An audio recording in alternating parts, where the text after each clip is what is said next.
दोस्तों नमस्कार। आज हम बात करने जा रहे हैं आई के गुजराल और उनके बेटे नरेश गुजराल की। नरेश गुजराल राज्यसभा के एमपी थे, अकाली दल को बिलोंग करते थे, हार्डकोर कम्युनिस्ट हैं और आज उन्होंने पीएम मोदी को प्रेस किया है। पीएम मोदी को प्रेस करके उनको और सबको कहा कि आप इनके साथ जुड़िए, पीएम मोदी को सपोर्ट करिए और इनका जो पर्पस है वो है बीजेपी के अंदर एंट्री करना। अगर बीजेपी इन जैसे लोगों को लेगी तो देश बर्बाद हो जाएगा, बीजेपी बर्बाद हो जाएगी। तो बीजेपी को इन लोगों को लेना चाहिए क्योंकि हार्डकोर कम्युनिस्ट है। इनके फादर ने आई के गुजराल जो 11 महीने तक इंडिया के प्राइम मिनिस्टर है, उन्होंने जिस तरीके से देश का नुकसान किया, जिस तरीके से देश को बर्बाद किया, हमारे इंटेलिजेंस सिस्टम को बर्बाद किया और जिस तरीके से पाकिस्तान को सपोर्ट किया, इसी चीज पे बात करने के लिए हम आज इकट्ठे हुए हैं। और मैं उदय शंकर पानी जी जो बॉलीवुड के जाने पहचाने, पाकिस्तान का नाम लो तो इनके तो कमर सीधी हो जाती है क्योंकि इनको बहुत इंटरेस्ट है पाकिस्तान में और पाकिस्तान के बारे में जानने में और पाकिस्तान के बारे में बात करने में। तो उदय शंकर पानी जी जो आज नरेश गुजराल जो पीएम मोदी को प्रेस कर रहे हैं, ये वो है कि सांप आपके सामने खड़ा है और आपको डस लेगा। अगर आप उसके सामने सोचोगे आपको डसेगा नहीं, डसेगा, क्योंकि कम्युनिस्ट सबसे घटिया कौम है, स्पेशली हिंदुस्तान के कम्युनिस्ट जो देश को बर्बाद करना चाहते हैं। और यही आई के गुजराल ने देश को बर्बाद किया था। उदय शंकर पानी जी आप बात कीजिएगा, बॉलीवुड की तो जानी आपके पास जानकारी है, इसके बारे में बताइए कि आई के गुजराल की क्या इनका काम था, किस तरीके से इन्हें देश को नुकसान पहुंचाया। सर, इनके साथ मेरा एक डायरेक्ट एक कांटेक्ट भी हुआ था मेरा पीछे, जब मैं एक प्रोजेक्ट कर रहा था based on a novel written by doctor Mulk Raj आनंद, जो जाने माने लेफ्टिस्ट थे और उनके डायरेक्ट कॉन्टैक्ट थे with I K Gujral. That proves कि why he had direct access and he was entertained there because of being a leftist. Sir, आज की डेट में सब ऑपोजिशन वालों ने रियलाइज कर लिया, मेरे जिम के अंदर भी कुछ आते हैं पॉलिटिशियन, सब लोग आना चाहते हैं बीजेपी में। मोदी जी जहां खड़े हैं, कहते हैं ना, उनके पीछे जहां वो खड़े होते हैं एक लाइन बन जाती है, उस लाइन के अंदर वो ज्वाइन करना चाहते हैं। But BJP I am sure must be very very careful not to admit. नहीं तो उन्होंने शरद पवार को तो कब से शरद पवार जो पूरा महाराष्ट्र को कंट्रोल करता था वो बीजेपी ज्वाइन करना चाहता था, लेकिन बीजेपी ने नहीं लिया बिकॉज ऑफ हिज इमेज। और वेरी गुड कि आई के गुजराल जी के बेटे अपनी पिताजी की गलतियों को ढकने के लिए और कुछ अपना सुधार लाने के लिए अगर वो मोदी जी की गाइडलाइंस में अगर काम करना चाहते हैं तो not bad, but it will be quite a risky thing. It will be as risky as Hamid Ansari को वाइस प्रेसिडेंट बना दिया। बताइए, सब इतने जिसके एंटी नेशनल एजेंडा थे, जिस आदमी के जो झंडे को सलाम नहीं करता था, ऐसी हरकतें करता था, उसको वाइस प्रेसिडेंट बना दिया। अब उसी तरह से आई के गुजराल, हाँ 2 बार, और उसी तरह से आई के गुजराल जी को प्राइम मिनिस्टर ऑफ इंडिया बना दिया डिस्पाइट हिज लेफ्टिस्ट फिलोसफी। अरे सर, वो मैंने कहा ना, उनके वो पीएम हाउस में जाना because of I did not meet him personally, लेकिन बड़े जो सीनियर ऑफिशियल थे वो गए और उनका हमें इमीडिएटली जो हमें परमिशन चाहिए थी, फंडिंग चाहिए थी, इमीडिएटली ऑर्गेनाइज हो गई थी because I K Gujral was the leftist. सो मेरा ये एक्सपीरियंस रहा सर। बट लेकिन आज की डेट में जब सही चल रहा है, जब हिंदुस्तान में एक जागरूकता आ गई है, लोगों के अंदर जोश आ गया है, I think they don't need tainted people, they don't need garbage है, ये गार्बेज है, बिल्कुल गार्बेज है। इनसे सर दूर ही रहो तो अच्छा है, कोई जरूरत नहीं है। आज शशि थरूर भी अंदर आना चाहते हैं बीजेपी के अंदर।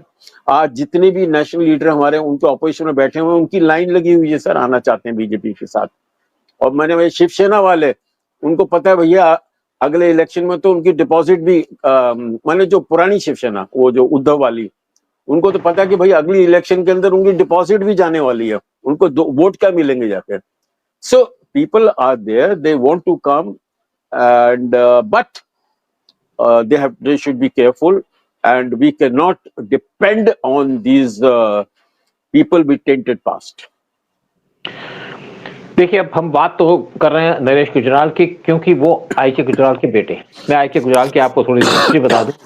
आई के गुजराल जब स्टूडेंट लीडर थे, पंजाब को बिलोंग करते हैं। जब स्टूडेंट लीडर थे तो वो वहां के यूनिवर्सिटीज के प्रेसिडेंट वगैरह बने, क्योंकि सीपीएम कम्युनिस्ट को बिलोंग करते थे, कम्युनिस्ट थे वो। उनकी सिस्टर वो भी कम्युनिस्ट थी, उनके फादर वो भी कम्युनिस्ट थे, पूरी फैमिली हार्डकोर कम्युनिस्ट है। और जब इमरजेंसी आई तो उन्होंने क्या किया, उन्होंने कांग्रेस ज्वाइन कर ली। और पर्सनैलिटी अच्छी थी, इंदिरा गांधी ने उनको फॉरेन मिनिस्टर भी बना दिया और फॉरेन कई जगह गए। बाद में उनको बना दिया as India ambassador to Russia. और कहा जाता है कि एक इंडिया का ऐसा प्राइम मिनिस्टर था जिसको 1 करोड़ रुपए पर साल मिलाकर, पर महीने मिला करते थे। 1 crore per month to one of India ex prime minister. जब बाद में 90s के अंदर इंस्टेबिलिटी थी इंडिया के अंदर, तो इनको सारी पार्टियों ने मिलकर के इनको बना दिया पीएम। उस टाइम पे बीजेपी की कोई रेलेवेंस नहीं थी और पीएम बन गए। ये पीएम बने अप्रैल 1997 में और 11 महीने तक पीएम रहे, यानी कि मार्च 1998 तक इंडिया के प्राइम मिनिस्टर रहे। हाँ, and he became a PM without winning any election. हाँ, he was member of the Rajya Sabha, Rajya Sabha के बस मेंबर खाली थे। सर, राज्यसभा में तो रिटायर्ड लोगों को बिठा दिया जाता है, वो सीनियर लोग मनमोहन सिंह भी तो ऐसे थे ना। ओहो, यस यस। अच्छा, हाँ, तो इन्होंने जब सीट संभाली तो सबसे पहले इन्होंने आईबी के चीफ को बुलाया। कहा भाई ऐसा है कि आप पाकिस्तान के खिलाफ जो उनकी वॉच करते हैं, उनकी हाई कमीशन पे बंद कर दो, क्योंकि पाकिस्तान की और चाइनीज एम्बेसी के ऊपर खास वॉच रखी जाती थी आईबी के द्वारा। और उसने कहा जी हम अगर बंद कर देंगे तो यहाँ पे तो पाकिस्तानी ये काम करते हैं, फलाना करते हैं, तो हमें दिक्कत हो जाएगी। आज के गुजराल ने कहा कोई बात नहीं, आपको इसको बंद करना पड़ेगा। जब उन्होंने इस पे अपने अपोजिशन दिखाया तो उसने कहा जी I will give you marching orders, कि आपको घर भेज दूंगा। तो उनको उनकी बातें माननी पड़ी और पाकिस्तान की एम्बेसी के बाहर, जो हाई कमीशन के बाहर जो आईबी के लोग पोस्टेड होते हैं, उनको विड्रॉ कर लिया। और उसके बाद पाकिस्तान को फ्री हैंड मिल गया, यानी कि उनके ऐसे पूरे देश के अंदर घूमने लग गई और अपने अपने जो यहाँ पे स्लीपर सेल्स है उनको इकट्ठा करने लग गई, अपना पूरा नेटवर्क बना लिया। अगर आप किसी दुश्मन देश के अंदर किसी भी कंट्री को एक फ्री हैंड दे दोगे तो वो अपना पूरा का पूरा चार्टर बना लेगा। उसके लिए 1 महीना बहुत है, 11 महीने तो बहुत बड़ी बात है। तो बहुत से ऐसे के लोग इंडिया के अंदर आ गए और उन्होंने पूरा नेटवर्क अंदर इंडिया के अंदर फैला लिया, बना लिया, चाहे जम्मू एंड कश्मीर हो चाहे कोई और जगह हो। और उसके बाद उन्होंने रॉ के चीफ को बुलाया। रॉ के चीफ से कहा जी आप पाकिस्तान के खिलाफ ऑपरेशन बंद कर दो। उन्होंने कहा जी हमारे ऑपरेशन ही पाकिस्तान पे चलते हैं, कोई हम अमेरिका के खिलाफ ऑपरेशन थोड़ी चला सकते हैं। हम इतने स्ट्रांग नहीं है कि हम जाके यूके को तंग करें या यूरोप के अंदर जाए। हमारे जो ऑपरेशन होते हैं वो पाकिस्तान के खिलाफ होते हैं, क्योंकि पाकिस्तान दुश्मन है और पाकिस्तान में तंग करता है। और चाइना के खिलाफ तो ऑपरेशन कर भी नहीं पाते, लिमिटेड ऑपरेशन है हमारे। हम अपने लोग तो नहीं वहां भेज सकते, क्योंकि वहां पे हमारे बहुत लिमिटेशन है। तो पाकिस्तान के खिलाफ है, क्योंकि पाकिस्तान इंडिया के टेररिज्म भी फैलाता है। उनका भाई आपको ऑपरेशन बंद करने पड़ेंगे, आपको पैसा सैंक्शन नहीं होगा। जब उन्होंने आर्गुमेंट करनी शुरू की तो उन्होंने कहा भाई ठीक है आप ऐसा करिए, जो उनके एक्स ऑपरेशन है उसको बंद कर दीजिएगा और आपको पैसे तभी मिलेंगे जब आप यहाँ पे अप्लाई करेंगे मेरे इंस्ट्रक्शंस को। तो हमने पाकिस्तान के खिलाफ ऑपरेशन बंद कर दिए, जो हमारे हाई पेड सोर्सेज थे उनको ड्रॉप कर दिया, यानी कि पाकिस्तान पे जो रॉ का कंट्रोल था वो पूरे तरीके से खत्म हो गया। आप किसी सोर्स को पैसा देंगे तो ही काम करेगा आपके लिए, और अगर आप पैसा नहीं दोगे तो आपके लिए काम नहीं करेगा। तो इस तरीके से रॉ के ऑपरेशन बहुत ज्यादा बर्बाद हो गए, खराब हो गए, और हमारे जो सोर्सेज थे जो हमारे लिए काम कर रहे थे वो डेड हो गए। यानी कि दोबारा किसी सोर्स को रेज करने के लिए 10 से 15 साल लग जाते हैं। रॉ को नुकसान हुआ। उसके बाद इन्होंने बुलाया अपने आर्मी के चीफ को, कहा जी सियाचिन से अपनी फोर्सेस को विड्रॉ कर दो। उसने कहा सर हमने यहाँ पे बहुत नुकसान किया है, हमने सियाचिन के अंदर जो -40 डिग्री है वहां पे हमारे सोल्जर बैठे हैं और वहां पे सरवाइव कर रहे हैं, उन्होंने अपनी जान खोई है। हर एक दूसरे दिन इंडिया का एक सोल्जर मरता था सिर्फ कोल्ड की वजह से। आज सियाचिन में काफी फैसिलिटी दे दी गई है, वहां पे सप्लाईज लाइन तो जाती हैं, साथ में वहां पे ऐसे घर बना दिए गए हैं जो इस वेदर के अंदर सर्वाइव कर सके, और वहां से जल्दी जल्दी सोल्जर्स को रिमूव किया जाता है। अगर उनको आप वहां पे ज्यादा देर तक पोस्ट करोगे तो उनको बहुत बीमारियां घेर लेगी, हार्ट की प्रॉब्लम हो जाएगी, फ्रॉस्ट हो जाता है, यानी कि आपके पैर के अंदर ऐसी प्रॉब्लम होती है कि आपका पैर दोबारा काम नहीं करता। तो वहां पे हमने रखा है। अगर हम कहेंगे तो आर्मी में बगावत हो सकती है, उनका बगावत से मुझे कोई लेना देना नहीं है, क्योंकि मैं चाहता हूं कि वहां से हमारी पाकिस्तान के साथ पीस हो, और वहां पे हम चाहते हैं कि एक टूरिज्म का स्पॉट बनाया जाए पाकिस्तान की मदद से। तो उन्होंने कहा जी अगर वो आपको बनाना है तो उसके पाकिस्तान से बात करनी पड़ेगी। अगर पाकिस्तान ये एग्री कर ले कि वो सियाचिन पे कब्जा नहीं करेगा तो हम कुछ कर सकते हैं, कुछ सोच सकते हैं। लेकिन जब तक पाकिस्तान इस चीज पे एग्री ना करे, क्यों अपनी फोर्सेस को विड्रॉ करे? आज भी किसी बड़े नाराज होकर आ गए, जी मैं आपको प्रपोजल देता हूँ, और चांस की बात है कि उस टाइम तक गुजराल के 11 महीने हो गए उनकी गवर्नमेंट गिर गई। दोबारा किसी ने इनको सपोर्ट नहीं किया राज्यसभा की सीट के लिए, और ये कभी इलेक्शन लड़े नहीं थे, और ये कभी एमपी नहीं बने। बाद में कहां गए, कहां मर गए, किसी को नहीं पता, क्योंकि ऐसे लोगों का मरना ही बेटर है। और ये बिलोंग करते थे पंजाब को। उसके बाद मैं आपको एक छोटी सी और बात बता दूं, 5 खालिस्तानी ब्रिटेन से इंडिया के अंदर आए आई के गुजराल को मारने के लिए, क्योंकि बार बार हफ्ते में 2 दिन जाते थे पंजाब के अंदर, जलंधर इनका घर था, वहां जाते थे। आपने कभी सुना है कि पीएम मोदी अपने गुजरात के अंदर घूमने के लिए चले गए या आराम करने चले गए? लेकिन गुजरात को कोई लेना देना नहीं था देश से। वहां जाते थे तो वो जो खालिस्तानी आए वहां से, खबर हमारे पास थी, हमने भेज दी उसके ऊपर। बल्कि मैंने तो अपने बॉस से कहा, सर क्या जरूरत है खबर भेजने की, साले को मरने दो। तो हंसने लग गए, क्योंकि हम तो कई बार बात कह देते ना ऐसी। तो मैं उनके साथ आया प्लेन के अंदर, ये 5 अलग बैठे थे, मैं पीछे सीट पे था, पूरे से बात कर रहा था, मेरे साथ एक और मेरा कुलीग था, बात कर रहे थे। और जैसे ही इंडिया के अंदर लैंड किए इंदिरा गांधी एयरपोर्ट पे, तो हमने वहां पे सिग्नल दे दिया, जो हमारे कोड रेड सिग्नल्स होते हैं, क्योंकि आईबी के लोग आ गए थे, पहचान लिया था हमको, मैसेज आ गया था, तो हमने उनको बता दिया, उन्होंने इनको हैंडओवर कर लिया, और वो ये एक टैक्सी में बैठ के चले गए पंजाब की तरफ।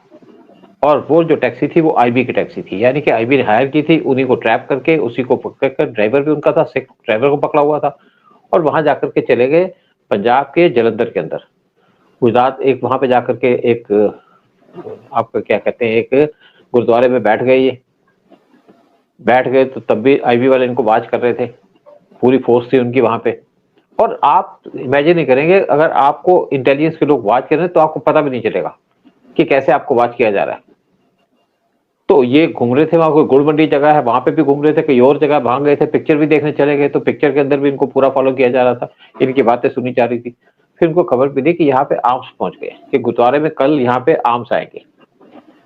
क्योंकि जब इंटेलिजेंस काम करती है, बहुत तरीके से काम करती है, जब प्रूफ मिलता है तो ही उनको पकड़ती है। तो उस टाइम पे दिल्ली मैसेज भेजा गया। जब दिल्ली मैसेज भेजा गया तो दिल्ली से आईबी के चीफ ने मैसेज दिया वहां पे, जो पुलिस के इंचार्ज थे पंजाब के, उनसे कहा भाई ऐसे ऐसी बात बताई। तो उसके बाद पंजाब पुलिस एक्टिव हो गई। एक सिर्फ एसपी को बताया गया था, एसपी इसके ऊपर अपने कमांडोज को लेके आ गया, और जैसे इनको गुरुद्वारे के अंदर हथियार मिले, पहुंचे इनके पास, तो वहां पे पुलिस ने रेड कर दी और पकड़ के इनको ले गए जेल के अंदर। उसके बाद आईबी के चीफ ने इन्फॉर्मेशन दी रॉ को, क्योंकि इन्फॉर्मेशन रॉ की थी, तो रॉ के चीफ ने गुजरात के साथ मीटिंग की, उनको बताया कि 5 टेररिस्ट आपको मारने आए थे जलंधर के अंदर, और हमने आपको बचा लिया। तब गुजराल ने बड़ी रिलीफ मिली कि आपने हमें बचाया। ये लेकिन जो दुश्मन है देश के, चाहे प्राइम मिनिस्टर चाहे कुछ हो, हम उसकी सेवा करते हैं क्योंकि वो प्राइम मिनिस्टर है। और अगर आम आदमी इस तरह के सोचे कि ऐसे को तो मर्डर कर देना चाहिए, मार देना चाहिए, अगर मेरे को एक पावर होती तो मैं सोचता कि इसको तो मरने दो सारे को। और आज राहुल गांधी के बारे में लोग यही बात करते हैं कि ये आदमी अगर पीएम बन गया तो देश को बर्बाद कर देगा, जैसे आई के गुजराल ने बर्बाद किया। जितना आई के गुजराल ने देश को बर्बाद किया, कोई भी प्राइम मिनिस्टर देश को उतना बर्बाद नहीं कर सकता।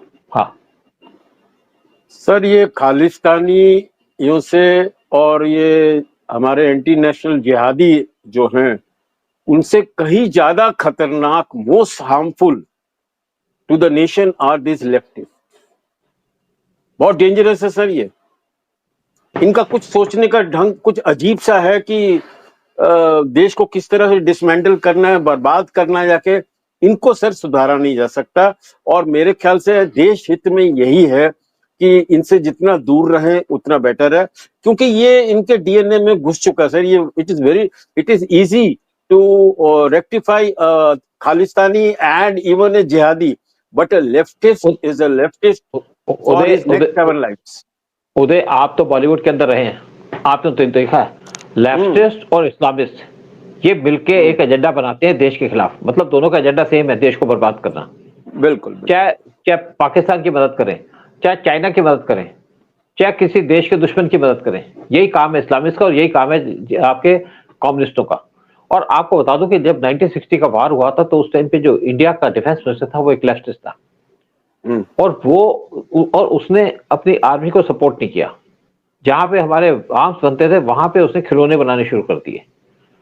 और आर्मी के जो लोग आगे गए तो वो जो इनसे कहते थे अपने डिफेंस मिनिस्टर को, वो खबरें पीएम तक नहीं पहुंची, नेहरू तक नहीं पहुंची थी। बाद में नेहरू ने अपने आर्मी के लोगों से कहा आपको जो बात करनी है मेरे से डायरेक्ट करो, तब तक लेकिन लेट हो चुका था। और कृष्णा मेनन जो उस टाइम पे डिफेंस मिनिस्टर थे, उन्होंने आर्मी को बर्बाद कर दिया। वो चाहते थे देश डूब जाए, देश चाइना कब्जे में चला जाए, लेकिन हमने बहुत नुकसान झेला ऐसे वजह से। लेकिन ऐसे आदमी को क्यों बिठाया जाता है गद्दी के ऊपर? और जो आपके केजरीवाल हैं, ये भी लेफ्टिस्ट हैं, कम्युनिस्ट हैं, कम्युनिस्ट आइडियोलॉजी है, ये भी हिंदुओं को टारगेट करते हैं, मुसलमानों को प्रमोट करते हैं। गुजराल भी लेफ्टिस्ट था, जो सपोर्ट करता था पाकिस्तान को, इस्लामों को सपोर्ट करता था, लेकिन हिंदुओं से हेट करता था। आप हिंदू है, मुझे नहीं पता हिंदू है कि नहीं, क्या कटवाया हुआ है ये नहीं मुझे पता, इनका कटुए हैं कि नहीं है, लेकिन इन लोगों ने देश को बर्बाद किया और बर्बाद करेंगे। आज इनका बेटा नरेश गुजराल, जो एमपी की सीट नहीं जीता, एक राज्यसभा का मेंबर था, वो भी अकाली दल का।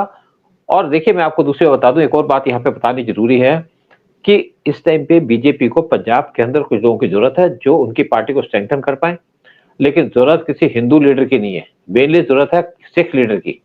जैसे यहाँ पे सिद्धू था, सिद्धू की जरूरत है कि सिद्धू बीजेपी को वहां पे लीड करे। सिद्धू, लेकिन वहां पे जो अकाली थे वो सिद्धू को पसंद नहीं करते थे, और इसीलिए पीएम मोदी ने सिद्धू को बुला दिया राज्यसभा का एमपी। वहां पे कहा आप मत जाइएगा, लेकिन सिद्धू को तो खुजली थी बहुत ज्यादा, और सिद्धू चला गया कि सिद्धू नाराज हो गया बीजेपी से और चला गया आम आदमी पार्टी के अंदर, क्योंकि केजरीवाल ने कहा कि आपको हम यहाँ पे सीएम बना देंगे पंजाब का। और सिद्धू ने कहा जी मेरी वाइफ को भी पोस्ट मिलनी चाहिए, कहता है जी उसको तो नहीं मिलेगी। यहाँ पे डिस्प्यूट हो गया क्योंकि केजरीवाल इनको मिसलीड कर रहा था। जब सिद्धू को बीजेपी आम आदमी में से सेटिस्फेक्शन हुई तो कांग्रेस में चला गया, तो वहां पे कांग्रेस ने उसको सपोर्ट कहा कि हम तुम्हें सीएम बना देंगे, और इसको भेज दिया कि जाओ आप पाकिस्तान के अंदर। जब इमरान खान की स्वेरिंग इन सेरेमनी थी, वहां जाके सिद्धू ने खालिस्तानियों से मीटिंग की, पाकिस्तान के ऐसे के लोग इससे मिले, और उसके बाद सिद्धू की क्रेडिबिलिटी खत्म हो गई। जब पंजाब का सीएम बनने की बात आई तो चन्नी को सीएम बना दिया और सिद्धू का रास्ता काट दिया। तो आज सिद्धू अपनी गलतियों की वजह से, अपनी आकांक्षा की वजह से आज ना तो बीजेपी में आ सकते हैं, क्योंकि उन्होंने जिस तरीके से पीएम मोदी को गालियां दी है, बीजेपी तो लेगी नहीं। आम आदमी पार्टी तो इस टाइम पे उनको एक्सेप्ट ही नहीं करेगी, ना सिद्धू वहां जाएंगे, और कांग्रेस इस टाइम पे खत्म हो चुकी है। तो बीजेपी को लीडर चाहिए, लेकिन गुजराल जैसा नहीं चाहिए। इनको चाहिए कुछ सिख लीडर जिसकी नाम हो, जिसकी अहमियत हो, जो वहां पे अपने आप को एस्टेब्लिश करे और बीजेपी को सपोर्ट करे। बिल्कुल सही सर, एब्सोल्युटली। इनका सर ये बड़ा इनका नेगेटिव आउटलुक है। एक छोटा सा एक एग्जांपल दे दूं बिफोर वी वाइंड अप। मेरे एक मित्र हैं जिन्होंने म्यूजिक के अंदर बहुत ज्यादा योगदान दिया, कोंकणी म्यूजिक के अंदर।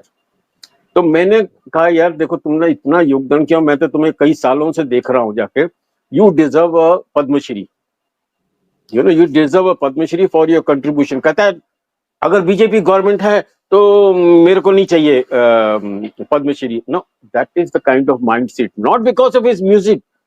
उनका इतना नेगेटिविटी है सर। मैं बता रहा हूं आज यही लेफ्टिस्ट हैं जो आज हमारे अर्बन नक्सलाइट बने हुए हैं, माओइस्ट बने हुए हैं। You know these people are dangerous. ये लोग नहीं सुधरने वाले सर, एंड इनकी फिलोसफी की वजह से they have been left out.